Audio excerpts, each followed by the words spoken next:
Blue MAGA, can we workshop that a little? Well, look. Is there a disagreement between you and Bernie? Well, I think I have more. I don't think people have any idea what Democrats stand for right now in this moment. The problem is that Why is there a deficit of leadership right now? Why are there no strong voices? I don't think that people who win the presidency do it through poll numbers. There's this huge disconnect.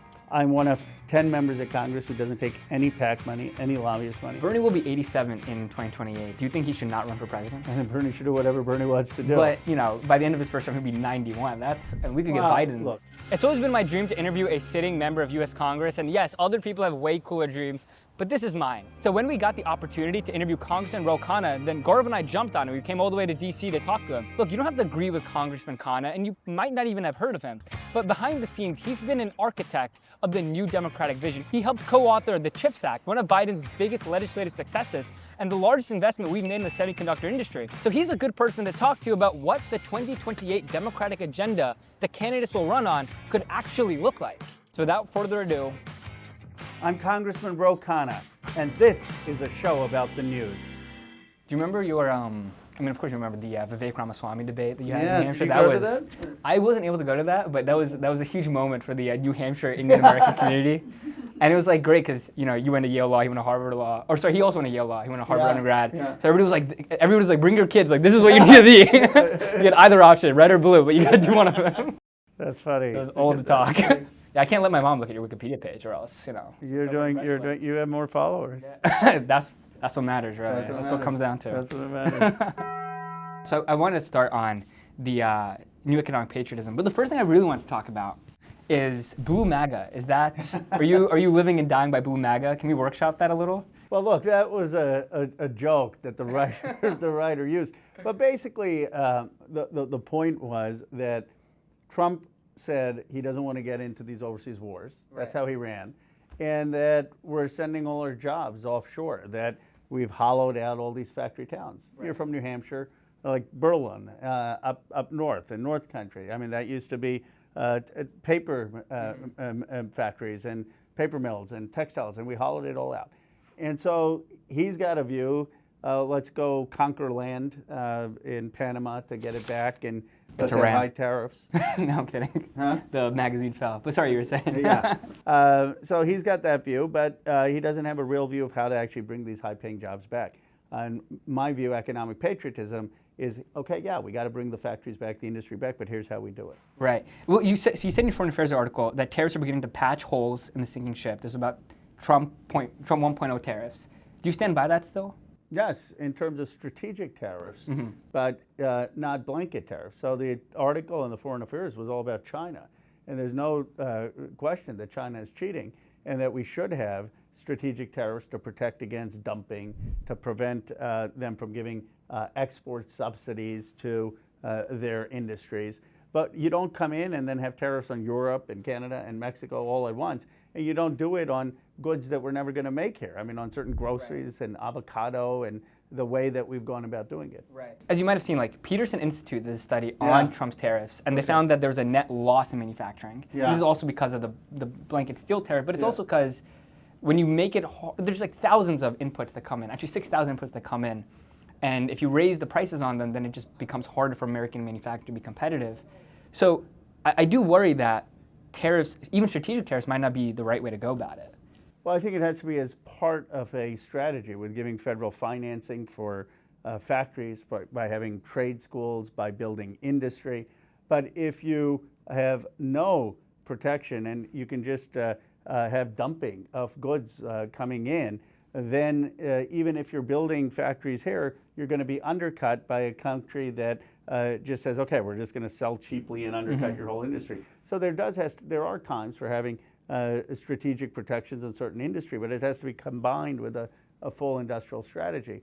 Now, the way he's gone about it, I think, is just raising the price of inputs. And you mean he also in the first term? Well, in the first term, he was a little bit more strategic, though he did things broadly. But some of the things that he did, Biden kept. I mean, his protection on steel, his protection on aluminum from Chinese dumping. There were other parts of it where he went too far with China, and Biden took some of those away. But Biden kept a fair amount of the the tariffs to make sure that America still had a steel industry and that we could finance that. The problem with this time is just he's hitting every industry, he's hitting every country, and it's broad-based. Right, yeah. What about the fact that when you go to these factories, or manufacturing output right now is higher than it was in like the golden age of the 20th century. Right. When you go to these factories, you don't find as many people as you used to, but you find a lot of machinery and robots. Yes. So even if we nearshore manufacturing, or we bring it all the way to home to the states that need it, are we just setting up robot factories there, or how do we actually make sure that people can work there? Well, we're going to have a lot of robots and AI and technology in modern factories. We wouldn't have the ability to compete in productivity if we didn't have state-of-the-art advanced factories. The problem with Trump is he has no program to build new factories and to have that new technology. The point, though, is that, okay, a modern steel plant may not have 4,500 people there. It may have 800 people, like the DRI plant in Toledo, Ohio. But those are still 800 jobs that are paying $80,000, and those folks are then going to go to the local restaurants, and they're going to have a dry cleaner, and they're going to need childcare, and they're going to send their kids to school. And so it's revitalizing communities. But we shouldn't lie to people in saying, okay, somehow we can just have manufacturing as a panacea to build employment. It's a kernel, but you also need technology jobs. You also need the jobs of AI, and now there are more content creators. 1.5 million content creators, 70,000 steel jobs. It's too much competition for me. You know, we got to tariff foreign content creators. I can't handle it. There you go. That's your novel policy. That's my novel. This is what I'm here to lobby you for. Tariffs on content creators. On foreign content creators. And would you do it for just China or all over the world? China has some good ones, but I think we got to go global. Flat tax. Yeah. Would you ban content creator visas too? I think we have to. I mean, this is about homegrown American content creators. This is what we needed. Make content creation great again. Okay, let me press on that a little bit. In your book, you did a really good job, Progressive Capitalism. You did a really good job, I think. There's this one statistic that really spoke to me. We actually are doing a whole video about this, which is 90% of new jobs in innovation industries were in just 5 metro areas. Right. And I'm going to get a passing grade from you. You and Amartya Sen both giving you a decent grade. Yes. The thing I'm concerned about with that, though, is the idea of like, okay, let's make coal miners. Code, wasn't popular. It seems more politically popular of let's bring manufacturing back. But I actually do think the first is more possible than the latter. And it seems like the lesson that a lot of Democrats are learning is, we need to bring manufacturing back in our way. But don't we also need to admit some jobs just cannot come back? Or actually, the industry cannot. 20% of people actually want to work in manufacturing. Those 60% say they want to come back. And I think there's this huge disconnect. Well, I think that we need advanced manufacturing for the country, right? A country to be strong needs to have advanced steel. It needs to make sure that the data centers that we're building, the racks on there, why can't those be built in the United States? That we need semiconductors. We don't want to be dependent on it. We need PPE, right? When there was a pandemic, we didn't have masks built in America. So a country needs trade, but a country needs some self-sufficiency from a national perspective. And we can have those advanced manufacturing jobs here. But if you go to most of these communities, what they really want is diversification of their economy. So some manufacturing, some technology jobs, especially for the young folks, some private investment coming in. How are you going to unlock private capital when most of it is in Silicon Valley, in Massachusetts or New York? Some sense of how we're going to build new jobs when it comes to healthcare and nurses, the physical therapists. And what I've proposed is have a White House Economic Development Council which works with each region, works with North County in New Hampshire, works with Johnstown in Pennsylvania, and says, what is the type of economy the government can work with local officials, private sector to build in these areas? And manufacturing is only one part of it. It's not the whole solution. If you were president in 2028, all these tariffs have been made by executive action. Would you get rid of all tariffs outside of China? Maybe take a different approach on China, but all tariffs outside of China? Well, no, I don't think you can just be blanket on something like that. I would urge whoever is president to repeal a lot of the tariffs on. Or let me put it this way: would you undo Liberation Day? Well, so the problem with presidents is they come in and they're like, every single thing the other president has done is wrong, and I'm going to out with all of it. I would undo most of it, but I would not undo things that were necessary both to defend against unfair competition in China or in certain industries like the steel industry, right? I have a bill that invests in advanced steel to move us towards hydrogen and direct reduction iron. I would keep certain strategic tariffs there so we can build the steel industry, but I would combine it with federal financing for those steel factories. Trump doesn't have any, with the financing for trade schools to have more steel workers, to have more machinists.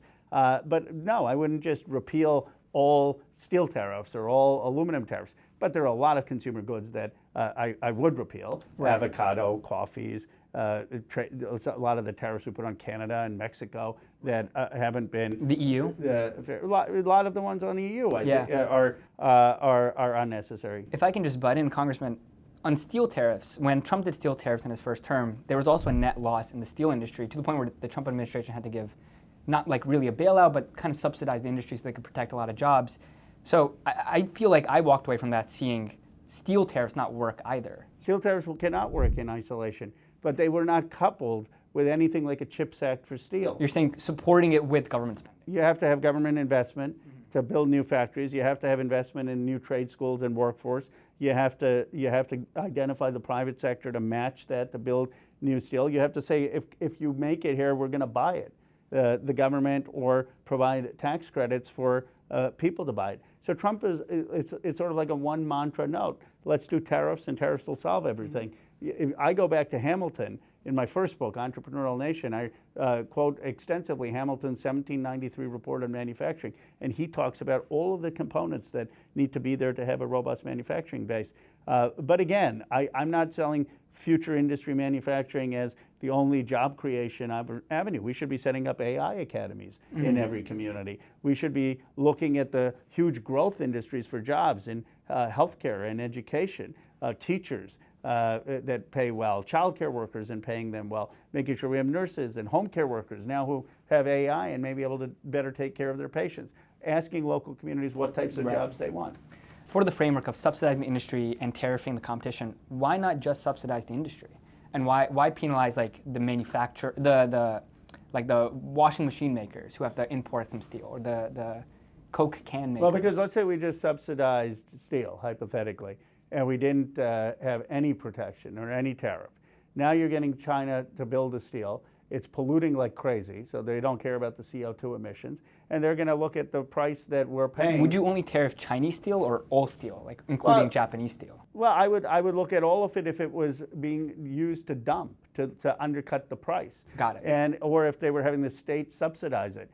Now, if they were, if it was not with the same carbon emission. So if you're producing it more with more carbon emission because you're not on hydrogen and direct reduction iron, you're getting state subsidies, or you're undercutting the price by dumping, then it's a waste of U.S. tax dollars because we're subsidizing something, and the other side is undercutting the market. Right. So you're not even getting the jobs. So I think that the tariff has to be an element of protection. My problem with Trump is he's trying to protect things before we have the things. We don't have the new steel. We don't have the new industry. I want to pivot to another question. I don't want to put words in your mouth, but you are a prominent member of the Progressive Caucus. But would you call yourself progressive? Yes, proudly. So I want to steelman the argument against progressivism, and I want to hear your thoughts on that. Yeah. So an argument I've heard is that when progressives argue for, let's say, get rid of all student debt or all health care or whatever it may be, the laundry list of items, the argument against that is often, oh, you must have a deficit of compassion. That's why you can't do this. You must be compromised in some way, maybe by a lobbyist, and sometimes that is the case. But sometimes but maybe the budget actually matters here, or the national debt is actually a problem. Right. So how do you combine that good faith pragmatism with the agenda of progressivism? Well, I don't think progressivism should be self-righteous. I don't think that progressives should look at people who don't share our views and think that somehow we're morally superior. I think we should have to make the argument about why our policies are good policies. The argument I make is that in the 1940s and 1950s, Americans had 80% of people going to high school. That is because we believed high school should be free. In Europe, it was 20 to 30% going to high school. And that's because Europeans believed that high school was the province of the elite. Well, guess what? America emerged as one of the leading global economies and surpassed Europe partly because of our education. Well, today I want to have that investment in trade schools and in college and in education. I think in a digital economy, in a global economy, we want people to get the education that they want. And we're producing so much wealth in my district. Is there like a progressive policy is there a mainstream progressive policy that you don't see working practically that may be very like supported? I don't want to say morally, but like maybe just more widely in the Progressive Caucus? Well, I think some of the things we did in the Biden administration when we tried to get rural broadband, the money still hasn't been dispersed because the execution hasn't been there. Right. I think a lot of times when we talk about job creation, and I'm for it, in having government create jobs to finance apprenticeships or to finance the work in the government, we don't pay enough attention to the private sector. Mm-hmm. The private sector has to help credential people often, or knows what types of skills are needed. And sometimes the progressives don't pay enough attention, saying that 85% of jobs in this country are private sector jobs. And what are we doing to partner to create those? I think we don't pay enough attention to outcomes. So yes, we may finance new factories, but how are we going to actually get those things built and get those built in fast and on time? We are often not looking at explaining the Medicare for all in terms of the economics. It's not just a moral issue. Mm-hmm. It's also an issue that now companies aren't going to have to pay $25,000 to health insurance companies. Now people can change jobs and start businesses because they have health care. Right. You were co-chair of Bernie's campaign, and yes. He calls himself a democratic socialist. Right. And I noticed that you called your book Progressive Capitalism. Right. And Bernie, of course, wrote a book saying it's okay to not be happy with capitalism. Yeah. Is there a disagreement somewhere fundamentally ideologically between you and Bernie?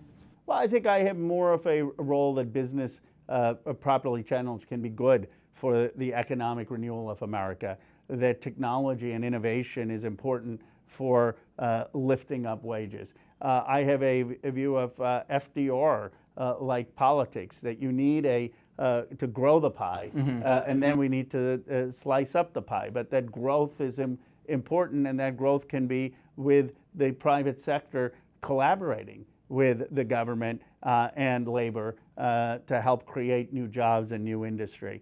And so I am deeply, deeply inspired by Bernie Sanders by saying you can't have a nation that is divided, half prosperous and half abandoned, mm-hmm. Half with trillions of dollars in places like my district and half in decline. Right. But my solutions are not just strengthening the safety net with Medicare for all and $10 a day childcare. It's also figuring out how we can ignite the private sector to create jobs and create opportunities, apprenticeships and training for people. Got it. Bernie will be 87 in 2028. Do you think he should not run for president? I think Bernie should do whatever Bernie wants to do. Would you support him for president if he ran? If he was in good health and vigorous, I mean, he's got a lot of the energy. I think it's up to him what he wants to do. But, by the end of his first term, he'll be 91. And we could get Biden. Look, I think Bernie's a very pragmatic person. Yeah. And I think Bernie Sanders will make a decision about whether he's capable of doing it. But I certainly think it's a blessing to have him out there in attracting 30,000 people and talking about the income inequality in this country. But if he steps out, it might make some room for a smooth-talking, well-spoken, good-looking congressman from Silicon Valley. Well, I don't know how valuable those adjectives is, because Bernie is not smooth talking. I don't know if Bernie would say he's good looking, and I think Bernie's good looking. But Bernie's got like an authentic charm. Like those three adjectives, I think would kill me with the Bernie face. My dad has a T-shirt that has Bernie's face on it. So yeah, there you go. Yeah, so he's good looking enough to be on T-shirts. So. Well, he's certainly achieved iconic status. By not combing his hair is like a sign of. It's the Einstein thing, actually. I was going to make that recommendation to you. I think we got to stop combing the hair. Yeah, it's like Einstein, Malcolm Gladwell. It's like the new thing to be a thought leader. Can't comb your hair. I thought just being Indian American. That's what I thought, but it's not working for me at all. Okay, I have another question. I think I speak for a lot of people when I say that I don't think people have any idea what Democrats stand for right now in this moment. I think Jon Stewart has ridiculed Chuck Schumer so much for like sending a strongly worded letter. I guess like they can't eat soup together or something. I'm not going to ask what Democrats stand for, but I guess my question is, why is there a deficit of leadership right now? Why are there no strong voices? Democrats should stand for peace abroad and good jobs at home. Peace abroad, stop the war in Iran. Vote for my war powers resolution that I've introduced with Thomas Massie. Good jobs at home, economic patriotism, a 21st century Marshall Plan to build economic wealth in every community and every family around the country. That should be our message. It's not that complicated. And then we should flesh it out. But we need a fresh thinking. We need a new generation of people who didn't get us into Iraq, didn't get us into Afghanistan for 20 years, didn't get us into Libya and the mess there. And we need a new generation of people who recognize that NAFTA had a lot of mistakes, let communities hollowed out. That China and the World Trade Organization was a lot of mistakes. Communities were decimated, and have a new vision of how we're going to build economic security, economic wealth in these communities. Can I pose a theory? So my theory is Democrats haven't yet poll tested what they should run on. And I feel like, I saw this headline, and I have to fact check this, so this might not be true, but I saw that they're spending $20 million to find their own Joe Rogan. Yeah. And I think that kind of misses the point. When you're sitting in the wings, right when there. I'm right here and no one's citing me a check for $20 million. I know. No. But I think one of the criticisms Kamala Harris got when she was running was, why didn't you go on Joe Rogan? Yeah. Or she feels like a brand and less like a person. And which is why I appreciate that you've been doing Theo Von and Ad Friedland, and somehow we were able to convince your team to let you do this. But why is it so hard for Democrats to lean into authenticity and let the message just spurt out of the noise rather than, I think, kind of like feels like more top-down, this is the means tested, we've tested this with all the focus groups, this is what works, now say this line. The problem is not the message, the problem is the substance. The problem is that we were not against some of these wars, that we watched as too many women and children died in Gaza. The problem was that we gave Netanyahu a blank check. The problem is that too many in our party cheerled for the war in Iraq and for some of these endless wars. The problem is that we watched as communities were abandoned in this country and income inequality piled up. And we weren't willing to take on big pharma to lower prescription drug prices with the zeal that we needed to. Bernie and I have a bill to strip away their patents if they're going to be charging more to Americans than in other industrialized countries.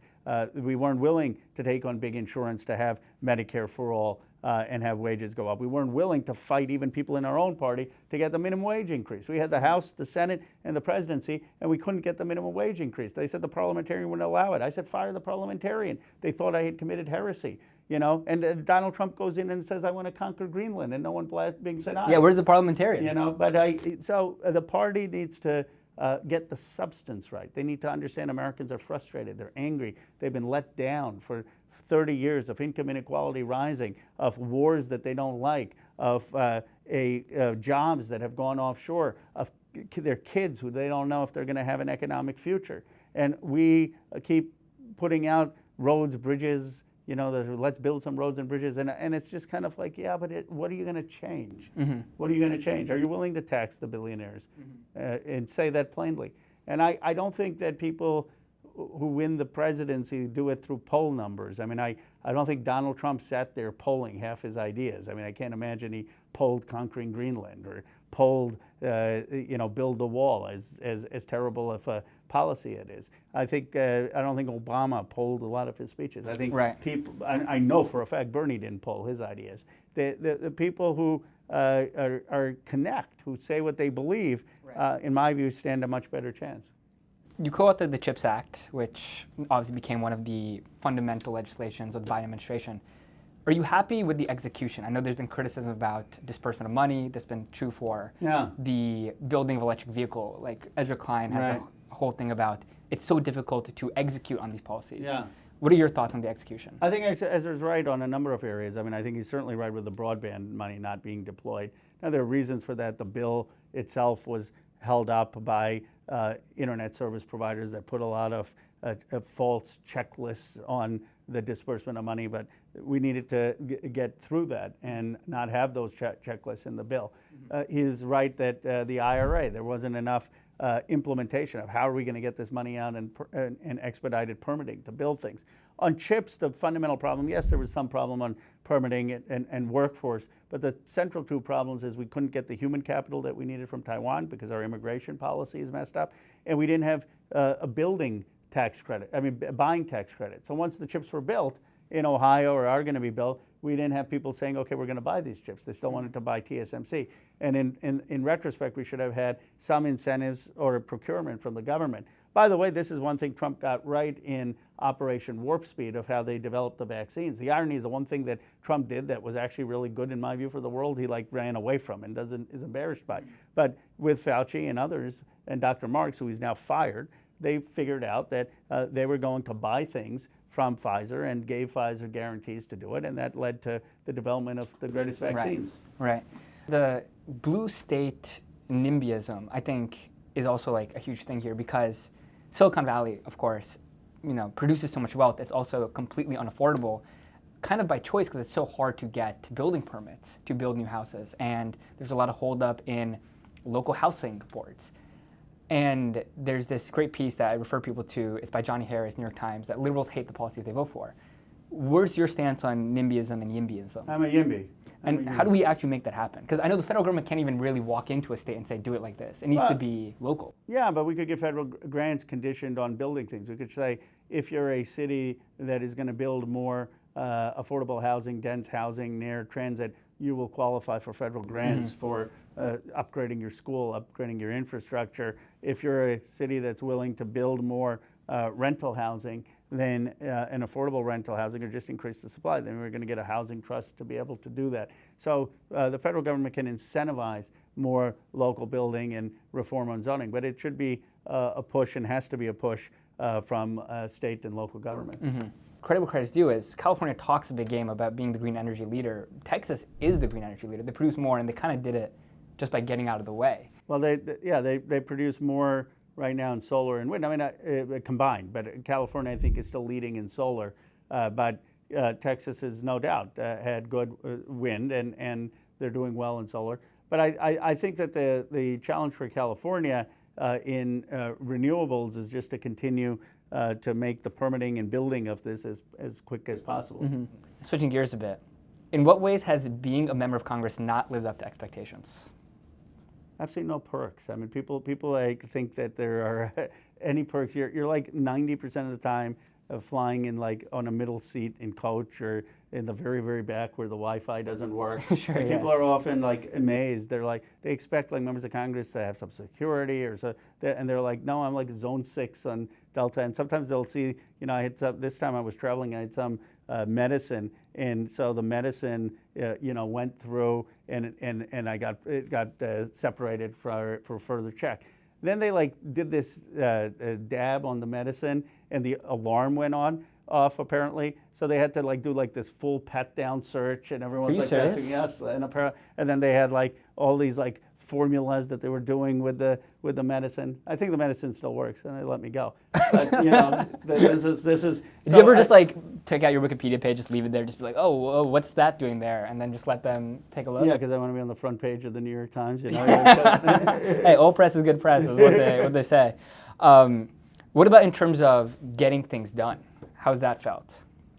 In terms of getting things done, there are times where it's exhilarating. When we got the CHIPS Act passed, when we got the Inflation Reduction Act passed, when literally the most consequential thing I did is help stop the war in Yemen. It saved millions of lives, I think, or at least hundreds of thousands of lives, where we got Donald Trump in the first term to stop refueling Saudi planes and pushed for that because Bernie and I passed the first war powers resolution in Yemen. So there are moments like that where you feel, wow, you're really making an impact. And you have incredible platform. I mean, this is the greatest country. You're one of about 11,000 people who've gotten to represent this country in the Congress, to have a say in what we do about almost every single thing, whether it's foreign policy, domestic policy, and I consider it an incredible honor and privilege. And I tell young people, of course, you want to come in here being like, oh my God, it's a job. Well, some people do. Some people like they do these interviews afterwards, and they're like, oh, it's not all that's cracked up to be. They're just wrong. I think young people should go into politics. I think it's a great way of making a contribution. And the thing that when I lose hope ever about America, it's not because of the situation we're in. It's when I hear young people or others say, we've just given up. There's so much money in politics. There's so much things don't change. There's so many lobbyists. It's just not worth it. I'm just going to tune out. I'm just going to do my own thing. And if we get people becoming that cynical, we're not going to be able to have new dreams and build big things. Totally. Yeah. You don't take super PAC money, so I want to ask you, is it true that members of Congress spend about 2/3 of their time fundraising? I think it depends. I think some people spend about 40 to 50% of their time. I spend probably about 20% of my time in terms of talking to people who are contributing. Bernie Sanders is the only person who I know who's not spent time at all ever raising money. I think people just throw it at him. I think he's never raised money. I mean, you'd have to ask him. I know he's never raised money in a presidential campaign, but I think even when he ran for House and Senate, he just had organic support.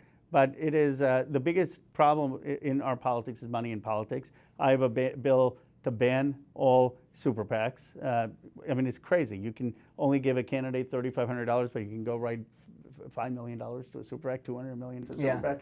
I'm one of 10 members of Congress who doesn't take any PAC money, any lobbyist money. Can Congress fix this? Because Citizens United kind of opened the gates for this, and the Supreme Court. Congress can't fix it because you can say that you can't outlaw super PACs, but you can say that just like you can't give a candidate more than $3,500, you can't give a super PAC more than $3,500. Sure. So you could regulate the contributions of super PACs, which would effectively outlaw them. I see. I want to touch on this because it's, I think, important, which is that your grandfather was a freedom fighter in India and a member of parliament. Correct. So very rarely do you have a family where you have two members of different countries' parliaments. That's a great point. Any practical advice that was passed down to you from your grandfather that just not fight for the people. I'm just talking real practical skills about getting things done in politics. Well, he passed away when I was 9, so my memories of him are him making halva, which is this Indian sweet dish, which gave me a love for halva, sweet tooth. My memories are playing chess with him, where he would let me win. I realized that later on in life. Of him telling stories about the Indian struggle, independence struggle. He was telling stories, religious stories about the Mahabharata, which is one of the classical Indian Hindu texts. But so it wasn't like at 9 I was getting wisdom about a political life. But later on, as people told stories about his life and what he endured and how he would go to jail and his own family wouldn't know whether he was alive or not and wouldn't get to talk to him for months. What it gave me the most is the sense that his resilience was extraordinary, that the obstacles he faced paled in comparison to anything I faced. So when I lost twice for running for Congress, I always thought, well, this is not really that hard compared to what my grandfather faced. And when I look at the country we have today and the dire circumstances with Donald Trump, I say, well, when my grandfather got involved in the British independence struggle, India was totally colonized. I mean, forget not having the right to vote. They weren't treated with dignity, and yet he persevered, and yet he fought. And it gives me and people got jailed. People got jailed, and that gives me a sense of perspective. It gives me a sense of understanding that no matter what I do, it's not as great as that tenacity. The people, the freedom fighters, whether it was him, whether it was people in South Africa, whether it was the civil rights freedom riders here in the United States. So of course we should be pushing to make our mark on American democracy. Our task, our challenges pale in comparison to those who came before us. Did you know, this is kind of unrelated, that you are the only member of Congress that earns less than their median income of their congressional district? Yeah. Is the median income of the congressional district over 170,000? Yeah, of Silicon Valley, yeah. And Well, it's the richest district, I know that, or one of the richest districts. And it's $14 trillion of value. Yeah. Can you imagine that? And I've been in Congress 9 years. And when I got to Congress, there was not a single $1 trillion country in America. Oh, and today, there are 5 $1 trillion companies in my 50-mile radius: Apple, Google, Tesla, NVIDIA, and Broadcom. Yeah. And my whole thesis, in one sentence, if people want to remember one thing, it's a nation cannot survive half prosperous and half in decline. And we've got to figure out, how do we build that economic wealth, that economic opportunity, not just in Is this what you say to your wife when she's like, why do members of Congress not earn as much as Google engineers? What's going on? Well, I mean, the sacrifice that a candidate's family makes, I mean, look, there's a lot of things that members of Congress have privilege in many ways. But for families, you know, that is a sacrifice. I'm deeply, deeply grateful and appreciative to my wife. You're obviously someone who's succeeded a lot, great colleges, great career, and I think it's only the start. What's your advice for young people who look to you as an aspirational figure? One is read. I often say this, and because, you know, so much of life, when you start to get into politics, you'll learn how to fundraise, you'll learn how to knock on doors, you'll learn how to organize, but you won't learn how to develop your own convictions, to develop your own thinking, to be able to say, you know, this is what I think, not what the party thinks, not what a consultant thinks. The only reason that if I have any ideas that are decent is because I've studied so deeply American history, ideas, economists, philosophers, thinkers, and I think it's a wonderful time to just build up your knowledge about areas and to start to think about what you can do. And second, to know that it's a tough road, but you got to be persistent. At the end of the day, the people who really end up making an impact, in my experience, are not the ones who are the smartest or the most charming or certainly the best looking or best talking, but the ones who just stick it out, who take the blows and keep going. Yeah, endurance. Favorite book? Well, I love Moby Dick in terms of great literature. I mean, it's just so much about the aspiration and ambition to do something that's not achievable. I'm a big fan of some of Faulkner's writing. I mean, I love fiction. Yeah. You know, if I was any good, when I was in high school, I wanted to be a playwright, and then I realized I just didn't have the talent. Yeah, I mean, I feel like you don't really need talent. It's just endurance. No, for that you need talent. Yeah, you can still. Politics, I think you can do it with endurance, but yeah. I'm not sure you can be Arthur Miller or Tennessee Williams without some poetic genius. Though Maybe I will say, like, if you watch, I think it's not partisan that you can watch a 2004 Barack Obama speech, and there's a beauty to it, or you read the Gettysburg Address. I mean, I miss the days when politicians were good writers. That was a good time. You could read a history book and like it. Now it's like, think about your kid's A-push test. It's going to be tweets. It's going to be some of the worst tweets people have ever seen. There's going to be grammar mistakes. It's going to be insane. Well, it's interesting. I mean, look, every generation thinks that the generation after them is terrible and isn't going to measure up. But we are right about our no. And that's, you know, from time from the beginning of history. And the younger generation has a lot going for them. I mean, they understand, obviously, technology much better. They are idealistic in what they believe in terms of inclusion, in terms of understanding what's going on with the climate. They're creative. They're able to capture attention in ways that I could never have dreamed of in their age. And so I'm excited about the contributions that they're going to make. If you like that interview, then please like, comment, subscribe. It goes such a long way to help us out. Share it with your friends. And our promise to you is that if you do those things, then leave who you want us to interview next, and we will do everything we can to make that happen. Food for thought.